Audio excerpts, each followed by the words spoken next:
Mes bien chers frères, détruisez ce sanctuaire et en 3 jours, je le relèverai. En face, les Juifs se disent, mais il est un peu barjot.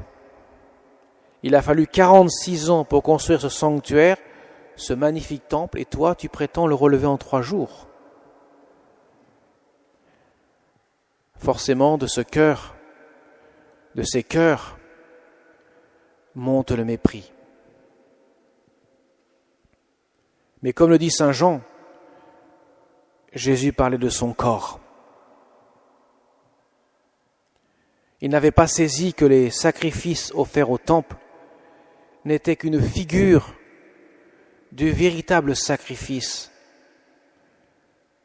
que Jésus va offrir sur le bois de la croix, sa propre vie, son corps, livré pour nous, son sang versé pour nous. Tout le culte du temple conduit au mystère du Christ. Tout ce que Dieu a donné à Moïse et à Aaron, son frère, d'accomplir, était en vue du véritable sacrifice, le seul, comme le dira l'Épître aux Hébreux, qui peut effacer les péchés des hommes. En aucun cas, le sang des boucs et des taureaux ne pourrait remettre le péché. Ils ne sont que la figure du véritable sacrifice qui est celui du Christ. Il y a une incompréhension telle que forcément les pauvres, les Juifs, ne peuvent pas comprendre, notamment les anciens, les chefs des prêtres, les pharisiens, les docteurs de la loi, à qui Jésus s'adresse. Quand il dit « détruisez le sanctuaire et en 3 jours je le relèverai », il ne s'adresse pas au peuple, il s'adresse à l'élite, ceux qui connaissent les Écritures, ceux qui auraient dû comprendre qu'il y a autre chose que ce temple de pierre. D'ailleurs, vous savez, il sera détruit en 70 par Titus, et depuis, il n'y a plus de temple. Jésus l'a dit à la Samaritaine, « Bientôt, et l'heure est venue, vous n'adorerez plus Dieu sur cette montagne pour les Samaritains, ou dans le temple à Jérusalem pour les Juifs, vous adorez Dieu en esprit et en vérité. » Jésus va offrir le véritable sacrifice qui sauve l'humanité. L'Épître aux Hébreux va détailler longuement, montrant justement le rôle inefficace des sacrifices du temple, mais montrera avec détermination l'efficacité du seul et unique sacrifice que le Christ offrira sur la croix. Le sanctuaire du temple conduit à la croix. Et comme le dit Jésus, quand je serai élevé de terre sur la croix, j'attirerai à moi tous les hommes. Le sacrifice du Christ sera efficace au point qu'il nous rendra tous justes devant le Père. C'est la justification. Nous sommes rendus justes devant le Père parce que Jésus a payé la note du poids du péché. Il nous a fait miséricorde, il nous a rendus justes.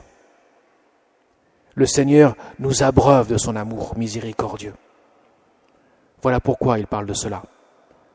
Détruisez ce sanctuaire et en 3 jours je le relèverai. Ouvrez vos cœurs. Mais on le voit, saint Jean le dit, beaucoup crurent en Jésus, mais Jésus refuse de prendre en quelque sorte ses éloges, des acclamations qu'on peut lui faire parce qu'il connaît ce qu'il y a dans l'homme. Il connaît la versalité des cœurs. Il sait que les cœurs ne sont pas encore prêts d'accueillir le véritable mystère de la croix. Mes chers amis, tout l'Évangile nous montre ceci.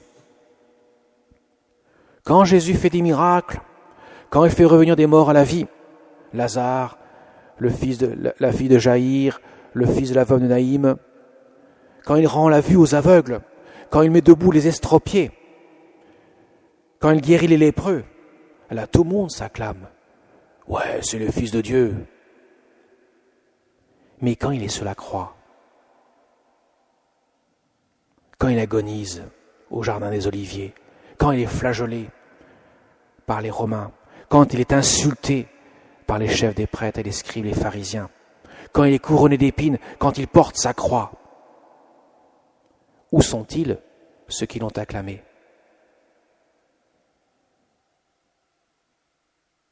Connaissait-il vraiment le Christ? Voilà pourquoi Jésus dit, Saint Jean dit de Jésus, il savait ce qu'il y a dans le cœur de l'homme. Et pour nous, c'est la même chose. Quand Dieu nous donne des consolations dans notre vie, évidemment, c'est facile. Mais dans les épreuves, dans la souffrance, souvent, on dit, Dieu, tu es où? Il est sur la croix. Il porte notre croix. Il est dans nos souffrances. Il les habite, pourrait-on dire. Mes chers amis, le chemin de croix, le chemin qui monte au calvaire, le carême qui nous conduit au mystère de Pâques, est un mystère pour nous, un mystère de dépouillement, de renoncement, pour accueillir la volonté de Dieu. Jésus nous montre qu'il y a une difficulté de conjuguer les deux, notre volonté et celle de Dieu. La Vierge Marie, pour cela, est un exemple. Elle nous montre qu'en renonçant à notre volonté, nous rejoignons celle de Dieu. Et que nous découvrons dans le mystère de la croix, dans le culte intérieur, et pas seulement extérieur, mais intérieur de notre cœur, nous découvrons la présence de Dieu. Voilà pourquoi les saints, et tous les saints, des croix de chaque jour qu'ils rencontrent,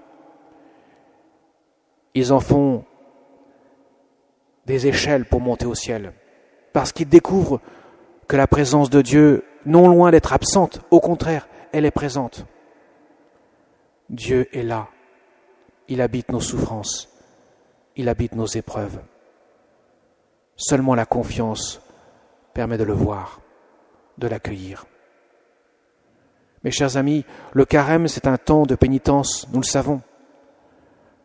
C'est un temps où on jeûne, on prie et on partage, comme Jésus nous y a invités le mercredi des Cendres.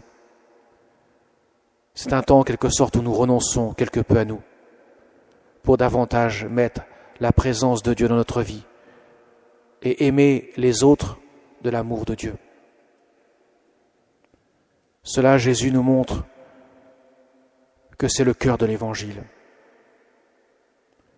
Jésus se laisse toucher par un cœur qui s'abandonne, qui se remet entre les mains du Seigneur. Vous savez, il y a 150 ans, à Pontmain, la Vierge Marie avait révélé aux enfants, alors que dans les chaumières de l'époque, la guerre faisait rage, tout le monde avait peur. Les Prussiens avançaient à grands pas. La France était envahie. Et voilà que la Vierge Marie les appelle à la confiance, à la prière. Priez, mes enfants. Mon fils vous exaucera en peu de temps. Mon fils se laisse toucher. Se laisse toucher. Voyez, mes chers amis, c'est un peu ce que Jésus nous demande dans l'Évangile. Nous laisser toucher par lui. Parce qu'il se laisse toucher. Il veut venir à notre rencontre. Nous aussi, allons à sa rencontre pour le trouver. Qui cherche, trouvera. Si l'on frappe, on ouvrira. Jésus est là, au cœur de nos vies. Simplement, le voile de notre cœur doit être levé pour le découvrir. Comme la Vierge Marie nous y invite. Amen.